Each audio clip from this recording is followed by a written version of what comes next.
എന്നെ കേൾക്കുന്ന എന്റെ പ്രിയപ്പെട്ട സഖാക്കളോട്, നാട്ടുകാരോട് വളരെ സ്നേഹത്തോടെ ഓർമ്മിപ്പിക്കാനുള്ളത്, ഇന്ത്യയുടെ ബഹുസ്വരത നിലനിൽക്കണമെങ്കിൽ ഈ രാജ്യത്ത് സംസ്ഥാനങ്ങൾക്ക് ഭരണഘടനാപരമായ അധികാരങ്ങൾ നിലനിർത്തിക്കൊണ്ടുള്ള നിലനിൽപ്പുണ്ടാവണം. സംസ്ഥാനങ്ങൾ ദുർബലപ്പെട്ടാൽ, അതുകൊണ്ടാണ് RSSന്റെ വിചാരധാര ഇന്ത്യൻ ഭരണഘടന മാറ്റിയെഴുതണം എന്ന് പറയുന്നത്. ഈ രാജ്യത്തിന്റെ ഭരണഘടന മാറ്റിയെഴുതണം എന്ന് അവകാശപ്പെടുന്ന പുസ്തകമാണ് നരേന്ദ്രമോദിയെ നയിക്കുന്നത്. ഈ രാജ്യത്തിന്റെ ദേശീയ ഗാനവും ദേശീയ പതാകയും അംഗീകരിക്കാത്തവരാണ് ഈ രാജ്യം ഇന്ന് ഭരിക്കുന്നത്. അവർ ഈ രാജ്യത്ത് നിർമ്മിക്കാൻ ആഗ്രഹിക്കുന്ന പദ്ധതിയാണ് മതരാഷ്ട്രവാദം. അപ്പോൾ മതരാഷ്ട്രം എന്ന് പറയുന്നത്, വർഗീയത എന്ന് പറയുന്നത് ഏതെങ്കിലും തരത്തിൽ ഒരു മതവിശ്വാസവുമായി മാത്രം ചേർന്ന് നിൽക്കുന്നതല്ല. മതരാഷ്ട്രവാദത്തെ പിന്തുണക്കുന്നവരെല്ലാം കാവിക്കൊടി പിടിച്ചു മാത്രമല്ല രാജ്യത്ത് പ്രവർത്തിക്കുക. RSSന്റെ മതരാഷ്ട്രവാദത്തിനു വേണ്ടി ദൈക്ഷണികമായ പ്രവർത്തനം നടത്തുന്നവരുടെ കൂട്ടത്തിൽ നിങ്ങൾ RSSനെ മാത്രമല്ല കാണുക. അതിൽ ഒരാളുടെ പേര് ഞാനിവിടെ പറഞ്ഞാൽ നിങ്ങളിൽ ചിലരെങ്കിലും ആ വ്യക്തിയെ കേൾക്കുകയോ അവരുടെ പരിപാടിക്ക് പോവുകയോ ചെയ്തിട്ടുണ്ടാകും. കേരളത്തിൽ ഇപ്പോൾ ഒരു പുതിയ RSS പദ്ധതികൾക്ക് ദൈക്ഷണികമായ ബുദ്ധിപരമായ കളമൊരുക്കി കൊടുക്കുന്ന ഒരാളുണ്ട്. ആ ആളെവിടെ പറഞ്ഞേ മതിയാകൂ. ഇന്ത്യയിൽ ഫാസിസം എന്ന തലക്കെട്ട് നമുക്കുണ്ട്. ഇന്ത്യയിൽ ഇപ്പൊ ഫാസിസം വർക്ക് ചെയ്യുന്നത് ഹിറ്റ്ലറുടെ മീശ ഇങ്ങനെ മുറിച്ചുകൊണ്ട് മാത്രമല്ല, രവിചന്ദ്രന്റെ മീശ നീട്ടിക്കൊണ്ടുകൂടിയാണ്. കേരളത്തിൽ RSS പ്രവർത്തിക്കുന്നത്, RSS അജണ്ട നടപ്പിലാക്കുന്നത് ഹിറ്റ്ലറുടെ മീശ കൊണ്ടല്ല, മീൻകാഫ് കൊണ്ട് മാത്രമല്ല, രവിചന്ദ്രന്റെ ആരാണെന്നറിയും എന്ന് വിചാരിക്കുന്നു. കേരളത്തിൽ ഇപ്പോൾ സ്വതന്ത്ര ചിന്തകർ എന്ന പേര് പറഞ്ഞ് പ്രവർത്തിക്കുന്ന ഒരു കൂട്ടരുണ്ട്.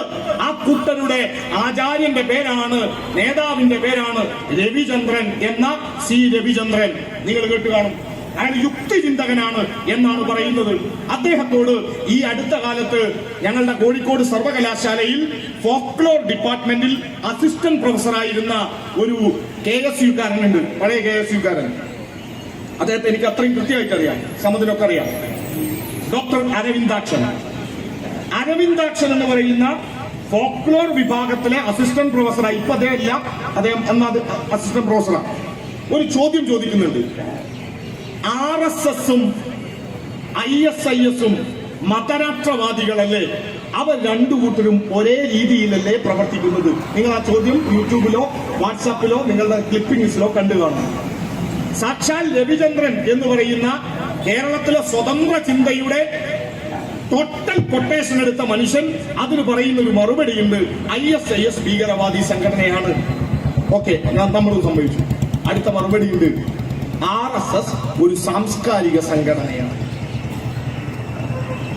RSS ഒരു സാംസ്കാരിക സംഘടനയാണ് എന്ന് സമർത്ഥിക്കുകയും RSSന്റെ പ്രവർത്തനങ്ങൾക്ക് കേരളത്തിൽ ആശയപരമായ പിന്തുണ ഉണ്ടാക്കിയെടുക്കാൻ ശ്രമിക്കുകയും ചെയ്യുന്ന ഒരു വലിയ വിഭാഗം നമ്മുടെ നാട്ടിലുണ്ട്.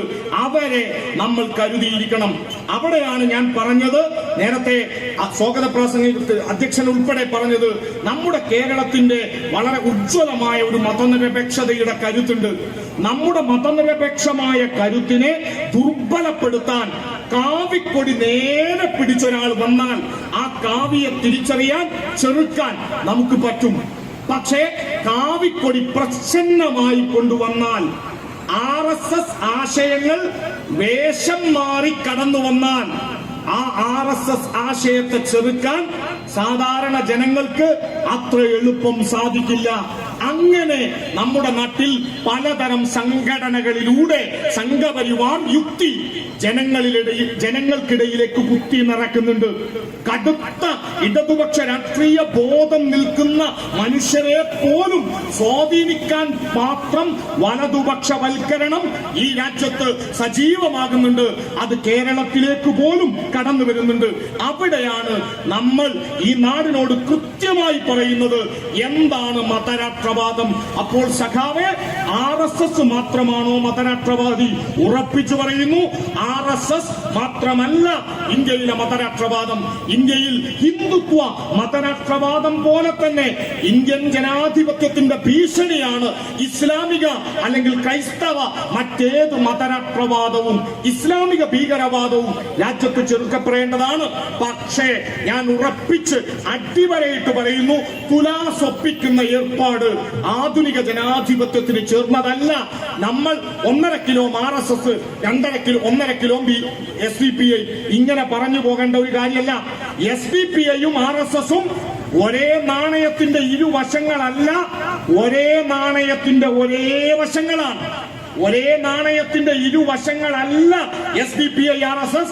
ഈ നാട്ടിൽ ഒരേ നാണയത്തിന്റെ ഒരേ വശങ്ങളാണ്. RSS അവരുടെ പദ്ധതി നടപ്പിലാക്കാൻ കഴിയാതെ ഇരുട്ടത്ത് നിൽക്കുമ്പോൾ RSSന് ടോർച്ചടിച്ച് വഴി കാണിച്ചു കൊടുക്കുന്ന ചെങ്ങാതിയുടെ പണിയെടുക്കുന്നവന്റെ പേരാണ് ഇസ്ലാമിക ഭീകരവാദികൾ. അഥവാ RSSന്റെ ശത്രുവല്ല ന്യൂനപക്ഷ വർഗീയവാദം.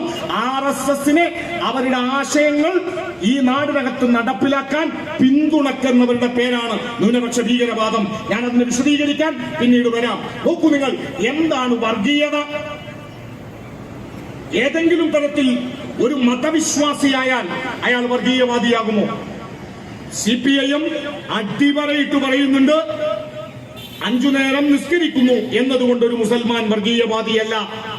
കൃത്യമായി ക്ഷേത്രത്തിൽ പോവുകയും എല്ലാ വർഷവും ശബരിമലക്ക് 40 ദിവസം നോമ്പ് നോറ്റ് മാലയിട്ട് പോവുകയും ചെയ്താൽ അവൻ വർഗീയവാദിയല്ല. ഏതെങ്കിലും ഒരാൾ കൃത്യമായ ആരാധന നടത്താൻ ഞായറാഴ്ചകളിൽ കൃത്യമായ കുർബാനക്ക് പോയാൽ അവനെ നമ്മൾ വർഗീയവാദി എന്ന് വിളിക്കില്ല. ആരാധന നടത്തുന്നു, വിശ്വസിക്കുന്നു എന്നതുകൊണ്ട് ഒരാൾ വർഗീയവാദിയല്ല. എന്നാൽ ആരാണ് വർഗീയവാദി? എന്താണ് വർഗീയവാദം? മതവിശ്വാസത്തെയോ മതപരമായ ആചാര അനുഷ്ഠാനങ്ങളെയോ മതപരമായ ചിഹ്നങ്ങളെയോ, മതവിശ്വാസത്തെയോ മതപരമായ ആചാര അനുഷ്ഠാനങ്ങളെയോ മതപരമായ ചിഹ്നങ്ങളെയോ രാഷ്ട്രീയമോ സാമ്പത്തികമോ ആയ ലാഭങ്ങൾക്ക് വേണ്ടി ആരാണോ പ്രയോജനപ്പെടുത്തുന്നത് അവരാണ് വർഗീയവാദി. തർക്കരഹിതമായി പറയട്ടെ, മതവിശ്വാസത്തെ രാഷ്ട്രീയ ലാഭത്തിന് ഉപയോഗിക്കുന്നത് ആരാണോ അവർ വർഗീയവാദികളാണ്. മതവിശ്വാസത്തെ സാമ്പത്തിക വളർച്ചയ്ക്ക് ഉപയോഗപ്പെടുത്തുന്നവരാരാണോ, മതവിശ്വാസത്തെ, അതിന്റെ പ്രത്യയശാസ്ത്രത്തെ, അതിന്റെ രൂപത്തെ തങ്ങളുടെ താല്പര്യങ്ങൾക്ക് വേണ്ടി ഉപയോഗിക്കുന്നവരാരാണോ അവർ വർഗീയവാദികൾ. വർഗീയവാദികളുടെ ഒരു പൊതു സ്വഭാവം ഈ തെരുവ് പരിശോധിക്കണം. നമ്മുടെ നാട്ടിൽ വർഗീയവാദികൾ അവരുടെ ഉള്ളിലല്ല ഈശ്വരനെ സ്ഥാപിക്കുക. നമ്മുടെ നാട്ടിൽ ഒരു ദൈവവിശ്വാസി, ഒരു മതവിശ്വാസി, അവൻ അമ്പലത്തിൽ പോകുന്നത്, പള്ളിയിൽ പോകുന്നത്, ആരാധനാ കർമ്മങ്ങൾ നിർവഹിക്കുന്നത് അവന്റെ ഹൃദയത്തെ ശുദ്ധീകരിക്കുന്നതിന് വേണ്ടിയാണ്. ശബരിമലയിൽ 18ാം പടി കയറി അയ്യപ്പ ഭക്തർ മുകളിലേക്ക് നോക്കിയാൽ മാണ്ഡൂക്യോപനിഷത്തിലെ വാക്കുകൾ നമുക്ക് അവിടെ കാണാൻ കഴിയും. അത് തത്വമസി എന്നാണ്. നീ എന്താണോ അന്വേഷിക്കുന്നത് അത് നിന്റെ ഉള്ളിലാകുന്നു. ബ്രഹ്മസത്യം ജഗത് മിഥ്യ ജീവബ്രഹ്മോദിനാഭര. നീ അന്വേഷിക്കുന്നത് ഈശ്വരനെയാണെങ്കിൽ, ആ ബ്രഹ്മത്തെയാണെങ്കിൽ, ബ്രഹ്മത്തെ അറിയാൻ പുറം ലോകത്ത് തിരയണ്ട. ബ്രഹ്മത്തെ അറിയാൻ, ഈശ്വരനെ അറിയാൻ, സത്യത്തെ അറിയാൻ ഉള്ളിലേക്ക് നോക്കണം. ഇന്നമൽ അഅ്മാലു ബിന്നിയാത്ത് എന്നൊരു വാക്കുണ്ട് അറബിയിൽ. അല്ലാഹു നിങ്ങളുടെ ശരീരങ്ങളിലേക്ക് നോക്കില്ല, നിങ്ങളുടെ ഹൃദയത്തിലേക്ക് നോക്കൂ. മനുഷ്യ ശരീരത്തിൽ ഒരു മാംസപിണ്ഡമുണ്ട്. അതൊരു ഇരുണ്ട കറുത്ത മാംസപിണ്ഡമാണ്. അത് നന്നായാൽ മനുഷ്യൻ നന്നായി, അത് കേടായാൽ മനുഷ്യൻ കേടായി. അതിന്റെ പേരത്രേ ഹൃദയം. അഥവാ വിശ്വാസം എന്നത് തസ്കിയത്താണ്, പ്യൂരിഫിക്കേഷൻ ആണ്. അത് ഹൃദയത്തെ ശുദ്ധീകരിക്കുന്ന ഒന്നിന്റെ പേരാണ്. ഇതാവണം, ഇതാണ് വിശ്വാസത്തിന്റെ ധർമ്മം. ഇനി നിങ്ങൾ വർഗീയവാദിയുടെ വിശ്വാസം എവിടെയാണ്? ഞാൻ നേരത്തെ പറഞ്ഞു, ഒരു വിശ്വാസിക്ക് യഥാർത്ഥത്തിൽ ഈശ്വരനെ സ്നേഹിക്കുന്ന ഒരാളുടെ വിശ്വാസം അവന്റെ ഹൃദയത്തിലാണ്. എന്നാൽ വർഗീയ പ്രസ്ഥാനങ്ങൾ വർഗീയവാദികളായി മാറ്റുന്ന മനുഷ്യരുടെ വിശ്വാസം അവരുടെ പുറമോടിയിലാണ്, അവരുടെ ഹൃദയത്തിലല്ല. ഹൃദയത്തിൽ ഉണ്ടാവേണ്ട ഈശ്വരനെ പുറമോടിയിലേക്ക്, വേഷഭൂഷാദികളിലേക്ക്, കാട്ടിക്കൂട്ടലിലേക്ക്, ഷോ വർക്കിലേക്ക് കൊണ്ടുവരുന്നവർ അവരാണ് വർഗീയവാദികൾ. തെറ്റിദ്ധരിക്കരുത്. ഇവിടെ ഏതെങ്കിലും മതവേഷധാരികളായ എല്ലാവരെയുമാണ് ഇത് പറയുന്നത് എന്ന് കരുതരുത്. ഹൃദയത്തിലില്ലാതെ ഷോ കാണിക്കാൻ വേണ്ടി മാത്രം നമ്മുടെ നാട്ടിലെ എത്രയോ RSSകാർ അതിന്റെ ഉദാഹരണമാണ്. നമ്മുടെ നാട്ടിൽ എത്രയോ ഞങ്ങളാണ് ഇസ്ലാമിന്റെ ആളുകൾ എന്ന് പറയുന്നവർ, നമ്മളാണ് ക്രൈസ്തവ വിശ്വാസത്തിന്റെ അടിയുറച്ചവർ എന്ന് പറയുന്നവർ, അവരുടെ ഉള്ളിൽ ഈശ്വരനെ കൊണ്ട് നടക്കാതിരിക്കുകയും അവരുടെ പുറമോടിയിൽ, അവരുടെ ഷോ വർക്കിൽ അവർ ഈശ്വരനെ ഉപയോഗിക്കുകയും ചെയ്യും. മറ്റൊരു പ്രത്യേകത, സകല വർഗീയവാദികളും അടിസ്ഥാനപരമായി പ്രവർത്തിക്കുന്നത് ഒരാശയത്തിന്റെ പിൻബലത്തിലാണ്. നമ്മുടെ നാട്ടിൽ നിങ്ങളുടെ ഫാമിലി വാട്സാപ്പ് ഗ്രൂപ്പിലേക്ക് ഇപ്പോ മുനമ്പം വിഷയം ഉൾപ്പെടെ വന്നുകൊണ്ടേയിരിക്കും. നോക്കൂ, നമ്മൾ ഹിന്ദുവിന്റെ, നമ്മൾ ക്രിസ്ത്യാനിയുടെ, നമ്മൾ മുസ്ലിമിന്റെ ഈ സ്ഥലമൊക്കെ ഇത് ആളുകൾ ഇങ്ങനെ തട്ടിപ്പറിച്ചു കൊണ്ടുപോകുന്നു. വാട്സാപ്പ് ഗ്രൂപ്പിൽ അമ്മാവന്റെ രൂപത്തിലായിരിക്കും മെസ്സേജ്. ഫാമിലി വാട്സാപ്പ് ഗ്രൂപ്പിൽ എളാപ്പാന്റെ, ഇളയച്ചന്റെ, ചിലപ്പോ ചേച്ചിയുടെ, ജ്യേഷ്ഠന്റെ ഒക്കെ രൂപത്തിലായിരിക്കും മെസ്സേജുകൾ വരിക. സകല ഫാമിലി ഗ്രൂപ്പുകളും കുത്തിത്തിരിപ്പിന്റെ കേന്ദ്രങ്ങളായി പ്രവർത്തിച്ചുകൊണ്ടിരിക്കുന്നു എന്ന് നിങ്ങൾക്ക് ഒറ്റ നോട്ടത്തിൽ മനസ്സിലാവില്ല. അത് ഇങ്ങനെ മെസ്സേജ് ഫോർവേഡ് ഇങ്ങനെ വന്നുകൊണ്ടിരിക്കും. ഇങ്ങനെ വരുമ്പോ കുറച്ച് കഴിയുമ്പോൾ നമ്മൾ ഹിന്ദുവിന്റെ ആണ് ഇതൊക്കെ കൊണ്ടുപോകുന്നത്, നമ്മൾ മുസ്ലിമിന്റെ അതാണ് ഈ കൊണ്ടുപോകുന്നത്. ഞാൻ പറയുന്ന വാക്ക് ഇത്രയേ ഉള്ളൂ, വി ഫീലിംഗ്. എല്ലാ വർഗീയ സംഘടനകളും ഈ രാജ്യത്തുണ്ടാക്കുന്നത് വി ഫീലിംഗ് ആണ്, നമ്മൾ വികാരമാണ്. എന്താണ് നമ്മൾ വികാരം? നമ്മുടെ തെരുവുകളിൽ നമ്മൾ ഹിന്ദുവിന്റെ, നമ്മൾ മുസൽമാന്റെ, നമ്മൾ ക്രൈസ്തവരുടെ എല്ലാ തരത്തിലുള്ള പ്രയാസങ്ങൾക്കും കാരണം ആ കാണുന്ന മുസ്ലിമാണ്, ആ കാണുന്ന ഹിന്ദുവാണ്, അവർ ക്രൈസ്തവരാണ്, അവരാണ്, ആ അപരനാണ്. എന്റെയും നിങ്ങളുടെയും സകല നഷ്ടങ്ങൾക്കും, സാമ്പത്തികമായ നമ്മുടെ പ്രയാസങ്ങൾക്ക്, നമ്മുടെ തൊഴിലില്ലായ്മക്ക്, നാം അനുഭവിക്കുന്ന കഷ്ടതകൾക്ക് സകലതിനും കാരണം, നമ്മളുടെ പ്രയാസങ്ങൾക്ക് കാരണം അവരാണ് എന്ന് പറയുകയും അവരനോട് വെറുപ്പുണ്ടാക്കുകയും വെറുപ്പ് ഊതി വീർപ്പിച്ച് വെറുപ്പിനാൽ ഈ നാടിനകത്ത് ശക്തിപ്പെടുകയും ചെയ്യുന്ന ഒന്നിന്റെ പേരാണ് വർഗീയവാദം. വർഗീയവാദം അടിസ്ഥാനപരമായി മത സിദ്ധാന്തങ്ങൾക്കെതിരാണ്. സകല മതങ്ങളും മനുഷ്യ സ്നേഹത്തിന്റെ ആദർശങ്ങൾ മുന്നോട്ട് വെക്കുമ്പോ സകല വർഗീയവാദവും മനുഷ്യരെ വെറുക്കാൻ പഠിപ്പിക്കുകയും ആ വെറുപ്പിനെ ഊതി വീർപ്പിച്ച് അതിൽ നിന്ന് അധികാരമുണ്ടാക്കാൻ പരിശ്രമിക്കുകയും ചെയ്യുന്നവരാണ് വർഗീയവാദികൾ.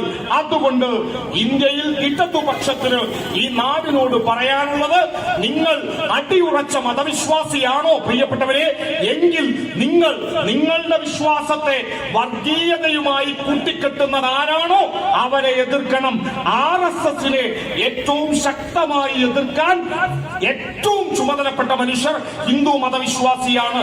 ഈ നാട്ടിലെ ഇസ്ലാമിക വർഗീയ പ്രസ്ഥാനങ്ങൾ, SDPI, ജമാഅത്തെ ഇസ്ലാമി, ലീഗ് തുടങ്ങിയ വർഗീയ പ്രസ്ഥാനങ്ങളെ എതിർക്കാൻ ഏറ്റവും ഉത്തരവാദിത്തപ്പെട്ടവർ മുസ്ലിം സമുദായമാണ്.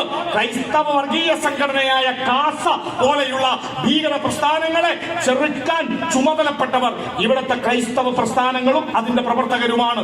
എന്തുകൊണ്ടെന്നാൽ സ്വന്തം വിശ്വാസത്തെ, നിങ്ങൾ ഉയർത്തിപ്പിടിക്കുന്ന ഉന്നതമായ ആദർശത്തെ ഏറ്റവും മലീമസമാക്കുന്നത്, ഭീകരവാദമാക്കി മാറ്റുന്നത് വർഗീയവാദികളാണ്. ആ വർഗീയവാദികളെ ചെറുത്തു തോൽപ്പിക്കാനുള്ള ജാഗ്രത നമുക്കുണ്ടാവണം. അവിടെയാണ് നമ്മൾ ഇത്തരത്തിൽ രൂപപ്പെട്ടു വന്ന പ്രസ്ഥാനങ്ങളെ പരിശോധിക്കുന്നത്. ഇനി എന്റെ സംസാരത്തിന്റെ അവസാന ഘട്ടത്തിലേക്ക് ഞാൻ കടക്കുന്നു. ഞാനിപ്പോ പൊതുവായ കാര്യങ്ങളാണ് പറഞ്ഞത്.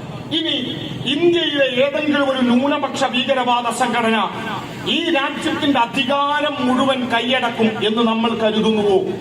ഞാൻ ഉറപ്പിച്ചു പറയുന്നു, നിലവിലുള്ള ഇന്ത്യൻ പശ്ചാത്തലത്തിൽ ഇവിടുത്തെ ഏതെങ്കിലും ഒരു ന്യൂനപക്ഷ വർഗീയ പ്രസ്ഥാനം രാജ്യത്തിന്റെ ജുഡീഷ്യറിയെ, രാജ്യത്തിന്റെ പാർലമെന്ററി സിസ്റ്റത്തെ, രാജ്യത്തിന്റെ ലെജിസ്ലേറ്റീവ് സംവിധാനത്തെ സമ്പൂർണമായും അട്ടിമറിക്കാൻ ശേഷിയുള്ളതല്ല. അടിവരയിട്ട് പറയും.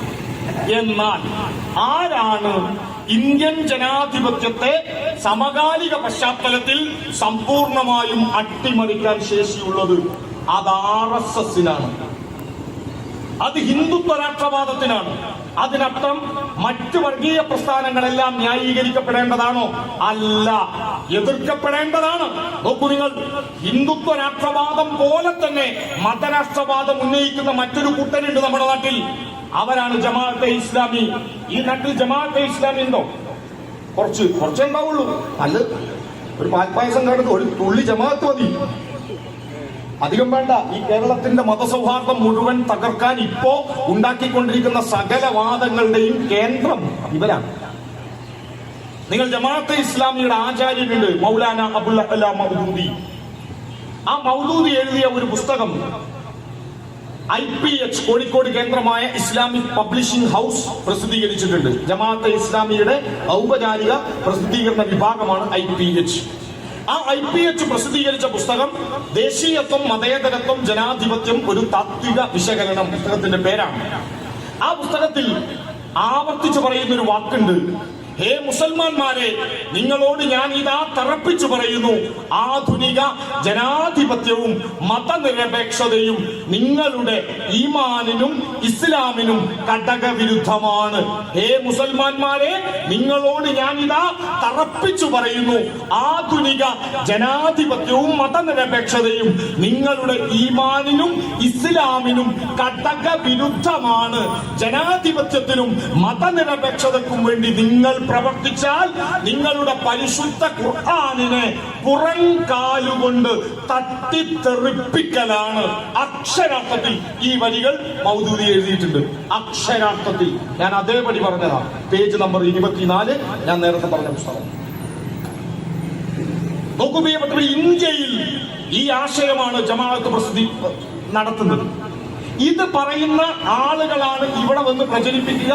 പിണറായി വിജയന്റെ പോലീസ് മുസ്ലിം വേട്ട നടത്തുന്നു.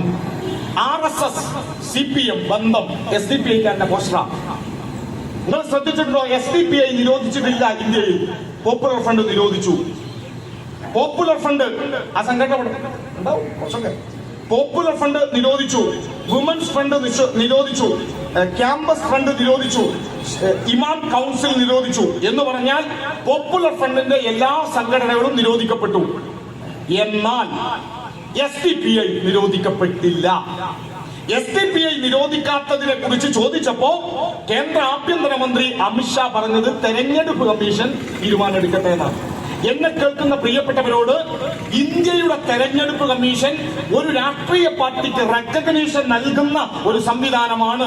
രാഷ്ട്രീയ പാർട്ടികൾക്ക് അംഗീകാരം കൊടുക്കുന്നത് തെരഞ്ഞെടുപ്പ് കമ്മീഷനാണ്. രാഷ്ട്രീയ പാർട്ടികളുടെ അംഗീകാരം തെരഞ്ഞെടുപ്പ് കമ്മീഷൻ ഒഴിവാക്കി എന്നതുകൊണ്ട് ആ പാർട്ടി നിരോധിക്കപ്പെടില്ല. ഇന്ത്യയിൽ ഏതെങ്കിലും ഒരു പാർട്ടിക്ക് തെരഞ്ഞെടുപ്പ് കമ്മീഷന്റെ അംഗീകാരം ഇല്ലാതായാൽ ആ പാർട്ടി നിരോധിക്കപ്പെട്ടു എന്നതിനർത്ഥമില്ല. റെക്കഗ്നീഷൻ ഇല്ലാത്ത, അംഗീകാരമില്ലാത്ത എത്രയോ പാർട്ടികൾ ഇന്ത്യയിലുണ്ട്. അവർ തെരഞ്ഞെടുപ്പിൽ മത്സരിക്കുന്നുണ്ട്. അവർ ഈ നാടിനകത്ത് സംഘടനകളായി നിൽക്കുന്നുണ്ട്. അതിന് തടസ്സമല്ല. പിന്നെ എന്തുകൊണ്ടാണ് അമിത്ഷാ പോപ്പുലർ ഫ്രണ്ട് നിരോധിക്കുകയും SDPI നിരോധിക്കാതിരിക്കുകയും ചെയ്തത്? അതിനൊരു കാരണമുണ്ട്. ആ കാരണം പരിശോധിക്കാൻ നിങ്ങൾ ഹൈദരാബാദിലേക്കൊന്ന് വരണം.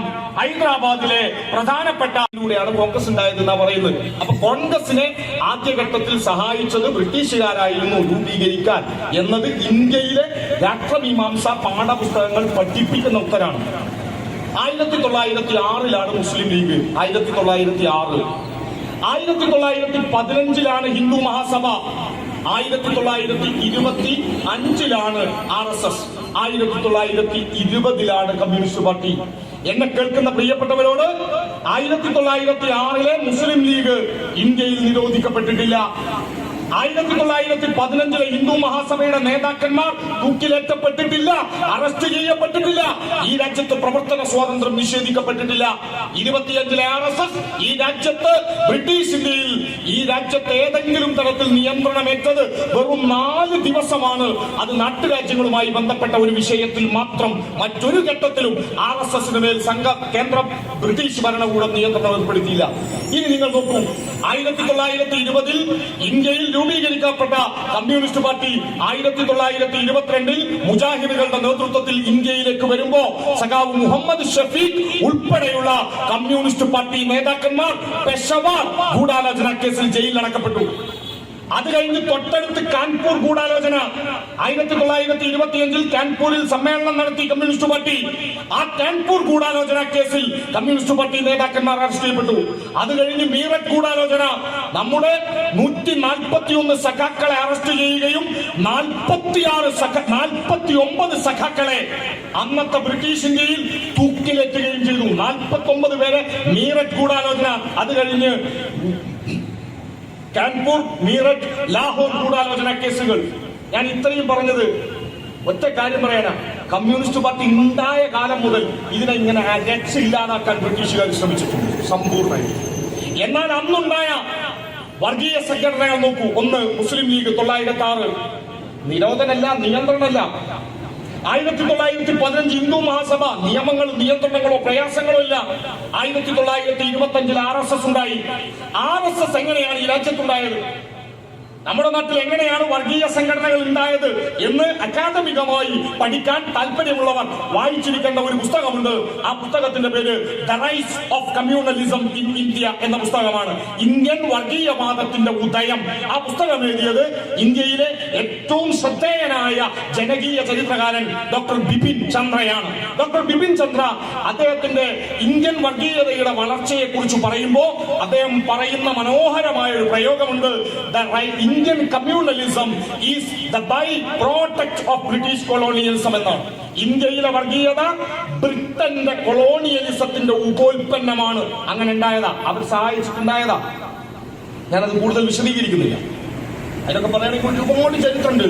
ഉദാഹരണത്തിന് ബാബരിയുടെ മാത്രം ചരിത്രമോ, ബാബരി പള്ളി രാമക്ഷേത്രം പൊളിച്ച് താഴെ രാമന്റെ ജന്മസ്ഥലം പൊളിച്ചിട്ടുണ്ടാക്കിയതാണ് എന്ന് ഈ രാജ്യത്തെ പഴയ രാമചരിത മാനസം ഉൾപ്പെടെയുള്ള ശ്രീരാമ ഭക്ത ഗ്രന്ഥങ്ങളിൽ എവിടെയും പറയുന്നില്ല. ആദ്യമായി അങ്ങനെ സ്ഥാപിച്ച ആളുകൾ ബ്രിട്ടീഷുകാരാണ്. അതിനെതിരെ പ്രതികരിച്ചതിന്റെ പേരിൽ ഒരു മുസ്ലിം പണ്ഡിതനെയും ഒരു ഹൈന്ദവ സന്യാസിയെയും ആ അയോധ്യയിൽ തൂക്കിലെത്തിയിട്ടുണ്ട്. ഫൈസാബാദിൽ ബ്രിട്ടീഷുകാർ തൂക്കിലേറ്റി എന്ന് മാത്രമല്ല, ആ തൂക്കിലേറ്റിയ ആൽമരത്തിന് ചുവട്ടിൽ ജനങ്ങൾ കൂടി നിന്ന് അവരുടെ ഓർമ്മ പങ്കുവെച്ചപ്പോ ആ ആൽമരം തകർത്തിട്ടുണ്ട് ബ്രിട്ടീഷുകാരൻ. അഥവാ ഇന്ത്യയിലെ ഹിന്ദു മുസ്ലിം ഐക്യം തകർക്കാൻ ഇന്ത്യയിലെ ബ്രിട്ടീഷ് സാമ്രാജ്യത്തിന്റെ ഉൽപ്പന്നമാണ് ഇന്ത്യൻ വർഗമാണ്. ഹിന്ദു ഉണർന്നാൽ ഹിന്ദുവിനെ മുഴുവൻ സംരക്ഷിക്കുന്നത് ഞങ്ങളാണ് എന്നാണ് പറയുക. നിങ്ങളുടെ തൊട്ടടുത്തല്ലേ വൈക്കം? ഞാൻ അവിടെയാ താമസിച്ചത്. ആ വൈക്കം ക്ഷേത്രത്തിന്റെ ചുറ്റുമതിലുകൾക്കപ്പുറത്തുള്ള മതിൽക്കെട്ടിനപ്പുറത്ത് പുറത്തൂടെ യാത്ര നടത്താനുള്ള സ്വാതന്ത്ര്യം ഉണ്ടായിരുന്നു ഈ നാടിനകത്തെ എല്ലാ വിഭാഗം ഹിന്ദുവിനും. അതില്ലാത്ത കാലത്ത് 924 കാലത്ത് RSS ഇല്ല എന്നാണ് ഇവർ പറയുന്നതെങ്കിൽ ഹിന്ദു മഹാസഭയുണ്ട്. ഹിന്ദു മഹാസഭ ഇവിടുത്തെ ഹിന്ദുവിന് വേണ്ടി പ്രവർത്തിച്ചിട്ടുണ്ടോ? RSS പ്രവർത്തിച്ചിട്ടുണ്ടോ? RSS ഏത് ഹിന്ദുവിന്റെ പ്രസ്ഥാനമാണ്? പ്രിയപ്പെട്ടവരെ, വേദങ്ങൾ, ഉപനിഷത്ത്, രാമായണ, മഹാഭാരത ഗ്രന്ഥങ്ങൾ എവിടെയും നിങ്ങൾ പരിശോധിച്ചാൽ ഹിന്ദുത്വ എന്ന വാക്ക് കിട്ടില്ല. ഹിന്ദു രാഷ്ട്രം എന്ന ആശയം കിട്ടില്ല. ഉറപ്പിച്ചു പറയുന്നു, ഹിന്ദുത്വ എന്ന വാക്കില്ല. അതാരുണ്ടാക്കി? ആ വാക്ക് ഈ രാജ്യത്ത് ഉൽപ്പാദിപ്പിച്ച മനുഷ്യന്റെ പേര് വിനായക് ദാമോദർ സതീശൻ എന്നല്ല, സവർക്കർ എന്നാണ്. VD സവർക്കർ. ആ VD സവർക്കർ ബ്രിട്ടീഷ് ഇന്ത്യയിൽ ജയിലിൽ കിടന്നിട്ടുണ്ട്. ഇപ്പൊ വീര സവർക്കറാണല്ലോ, വീരൻ. നിങ്ങള് കൂട്ടത്തിൽ ഞാൻ ഒരു കാര്യം കൂടി ഓർമ്മിപ്പിക്കുകയാണ്. ഈ വർഗീയത എങ്ങനെയൊക്കെയാ വരിക? അത് യൂട്യൂബിലൂടെയും വരും. ഇവിടെ മാഷന്മാരുണ്ടാവും, പ്രത്യേകിച്ച് സ്കൂൾ അധ്യാപകർ. അധ്യാപകർ പൊതുവെ ഉടായിപ്പിന്റെ ആളുകളാണ്. നമ്മൾ എളുപ്പപ്പണി, പണ്ടൊക്കെ ചോദ്യം ഉണ്ടാക്കാൻ നമ്മളിങ്ങനെ പുസ്തകം നോക്കിയൊക്കെ ചോദ്യം ഉണ്ടാക്കും. ഇപ്പൊ നമ്മള് ഈ ക്വിസ് മത്സരം നടത്തണം കുട്ടിക്ക്. ഏതായാലും ഓഗസ്റ്റ് 15, അതുപോലെ റിപ്പബ്ലിക് ഡേ, നമുക്ക് എന്ത് വേണം? ഒരു ക്വിസ്. അത് നിർബന്ധമാണല്ലോ സ്കൂളിൽ. അപ്പൊ നമ്മൾ എന്ത് ചെയ്യും? ചോദ്യം ഉണ്ടാക്കാൻ ഏതെങ്കിലും ഒരു സോഷ്യൽ സയൻസിന്റെ മാഷയോ അല്ലെങ്കിൽ ഏതെങ്കിലും ഒരാളെ ഏൽപ്പിച്ചിട്ടുണ്ടാവും, 2-3 ആളെ ഏൽപ്പിച്ചിട്ടുണ്ടാവും. നമ്മൾ മാഷന്മാരല്ലേ, ആ ദിവസം നമ്മൾ വേറെ പല ഏർപ്പാടൊക്കെ കഴിഞ്ഞ് വീട്ടിലേക്ക് എത്തി ഉണ്ടാക്കാൻ നേരം ഉണ്ടായിട്ടുണ്ടാവില്ല. നമ്മൾ നേരെ യൂട്യൂബ് പോവും, അല്ലെങ്കിൽ ഗൂഗിൾ പോലും ചോദ്യം ഡൗൺലോഡ് ചെയ്യും. ആ കൂട്ടത്തിൽ നിങ്ങൾ പറ്റിക്കപ്പെടും. കഴിഞ്ഞ വർഷം എന്റെ കോളേജിൽ ഉൾപ്പെടെ ചോദ്യം നോക്കി കുറച്ച് കഴിഞ്ഞപ്പോ ഫോട്ടോ ഇങ്ങനെ വരുന്നുണ്ട്, പ്രൊജക്ടറിൽ ഫോട്ടോ മാറ്റുന്ന കൂട്ടത്തിൽ ഒരു ഭൂലോക എരപ്പാളിയുടെ ഫോട്ടോ, സ്വാതന്ത്ര്യ സമര സേനാനികളുടെ കൂട്ടത്തിൽ സവർക്കർ. ശ്രദ്ധിച്ചിട്ടില്ലെങ്കിൽ പ്രിയപ്പെട്ടവരെ, നിങ്ങൾ ഈ ഡൗൺലോഡ് ചെയ്യുന്ന കൂട്ടത്തിൽ അവരുണ്ടാക്കി വെച്ചത് ആ സവർക്കറെ. ഈ സവർക്കറാണ് ഹിന്ദുത്വ എന്ന വാക്കുണ്ടാക്കിയത്. സവർക്കർ ഹിന്ദുത്വ രാഷ്ട്ര പദ്ധതി മുന്നോട്ട് വെക്കുമ്പോ അതിന്റെ പിൻബലത്തിൽ RSS ഈ രാജ്യത്ത് രൂപീകരിക്കപ്പെടുകയാണ്. RSS രൂപീകരിക്കപ്പെടുന്ന ഒരു പശ്ചാത്തലം ഈ നാടൊന്ന് പരിശോധിക്കണം. ഇവിടുത്തെ ഹിന്ദു മതവിശ്വാസികളിൽ എല്ലാ വിഭാഗം ആളുകളുടെയും സംരക്ഷകർ ഞങ്ങളാണ്, എല്ലാവരുടെയും അഭിമാനത്തിന് വേണ്ടിയാണ് ഞങ്ങൾ നിൽക്കുന്നത്, ഹിന്ദുവിന് വേണ്ടിയാണ് പോരാടുന്നത് എന്ന് പറയുന്ന RSSന്റെ രൂപീകരണം എന്തിനു വേണ്ടിയായിരുന്നു? അംബേദ്കറുടെ ജന്മം കൊണ്ട് ശ്രദ്ധേയമായ ഒരു വിഭാഗമാണ് മഹർ എന്ന പട്ടികജാതി വിഭാഗം. നാഗ്പൂരിലെ മഹർ എന്ന പട്ടികജാതി വിഭാഗത്തിൽപ്പെട്ട മനുഷ്യർ വിദ്യാഭ്യാസം നേടുകയും പൊതുകിണറ്റിൽ നിന്ന് വെള്ളം കുടിക്കാൻ തീരുമാനിക്കുകയും ചെയ്തു. മഹർ എന്ന വിഭാഗത്തിൽപ്പെട്ടവർ പൊതുകിണറ്റിൽ നിന്ന് വെള്ളം കുടിക്കാൻ ഒരുമിച്ച് നിന്ന് പ്രവർത്തിച്ചപ്പോ ആ മഹർ എന്ന പട്ടികജാതി വിഭാഗത്തിൽപ്പെട്ട ഹിന്ദു മതവിശ്വാസികളായ മനുഷ്യരെ തല്ലിയോടിക്കാൻ വേണ്ടി സംഘടിപ്പിക്കപ്പെട്ട ചിത്പാവൻ ബ്രാഹ്മണ വിഭാഗത്തിന്റെ കൂട്ടായ്മയാണ് RSS ആയി വിപുലീകരിക്കപ്പെട്ടത്. ഇന്നും നിങ്ങൾ RSSന്റെ റൂട്ട് മാർച്ചുകളിൽ, അവരുടെ പഥസഞ്ചയനങ്ങളിൽ നിങ്ങൾ കാണുന്ന ഒരു മുളവടിയുണ്ട്. ആ മുളവടിക്ക് അവർ ദണ്ഡ എന്ന പേര് പറയും. RSSകാരൻ അവന്റെ കയ്യിൽ പിടിക്കുന്ന ഈ ദണ്ഡയുടെ ചരിത്രം പൊതുകിണറ്റിൽ വെള്ളം കുടിക്കാൻ വന്ന പട്ടികജാതി വിഭാഗമായ അംബേദ്കറുടെ മഹർ എന്ന ജാതിക്കാരെ തല്ലി ഓടിക്കാൻ വേണ്ടി രൂപീകരിക്കപ്പെട്ടതാണ്.